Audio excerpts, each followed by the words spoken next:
So when propagating, select a mature stem.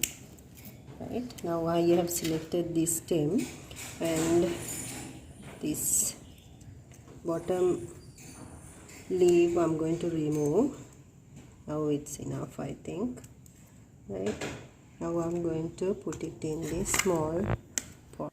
Nerve plant or the Fittonia plant, one of the best indoor plants and one of the best ornamental plants. And today I'm going to talk about Fittonia and how to grow and care for them. These are wonderful indoor plants because they do like the partial sunlight and they grow well indoors, and they like the humidity in the air. So see that this plant is kept in a location where it gets the filtered sunlight or partial medium sunlight. You can grow them in small pots, containers, or even in your DIY potters. So they are very happy inside the home because they do not like the bright sunlight. That is the first thing. And watering also, do not overwater them. The topsoil layer of the soil should be well dried up for you to water this plant.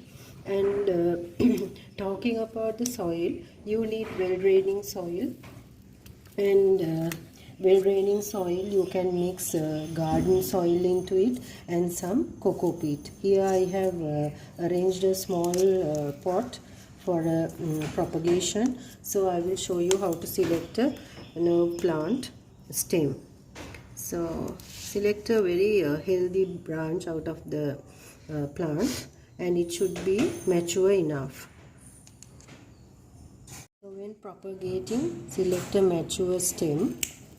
Right, now I have selected this stem and this bottom leaf I'm going to remove. Now it's enough, I think. Right, now I'm going to put it in this small pot. I have already put water to this soil and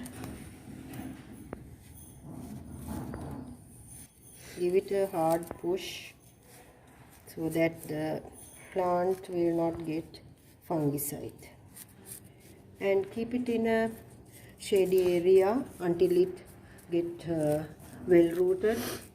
So keep it in a partial shady area. Even in these little tubs, pots, you can grow them easily. So the sunlight is the main cause. Do not put it in a bright sunlight area. Keep it in a shady area, the plant, and water them when necessary. You can leave this plant very nicely indoors as a decorative plant. So that's it for today. Hope you enjoyed watching. Thanks for watching. Do like, share and subscribe to Thamara's Garden.